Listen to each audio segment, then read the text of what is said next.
કેમ છો આપણે સોશિયલ મીડિયા ફેમિલી સ્વાગત છે આપણા વિડીયોની અંદર બધાનું હાર્દિક સ્વાગત કરીએ છીએ।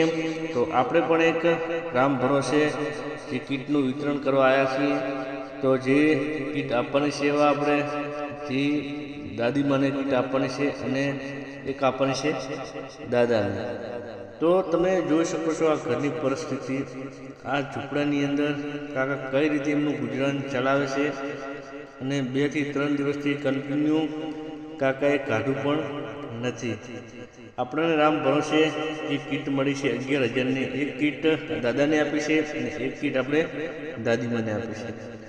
તો તમે જોઈ શકો છો આ ઝૂંપડાની અંદર તમે રહી પણ ના શકો એવી બદબૂ આવે છે અને કાકા 2 દિવસથી ખાધું નથી કન્ટિન્યુ, અને કાકાની પરિસ્થિતિ તમે જોઈ શકો છો। તો આવી જગ્યા ઉપર આવીને આપણે કાકાની કીટની વિતરણ કર્યું। એટલે જય હિન્દ, જય ભારત। મળીએ આપણે બીજા વિડીયોમાં। અને તમારા ગામમાં પણ આજુબાજુમાં કોઈ આવા વ્યક્તિ રહેતા હોય તો તમારે ફૂલની તો ફૂલની પાકળીની સેવા કરજો, ભગવાન તમને ઘણું આપશે। જય માતા।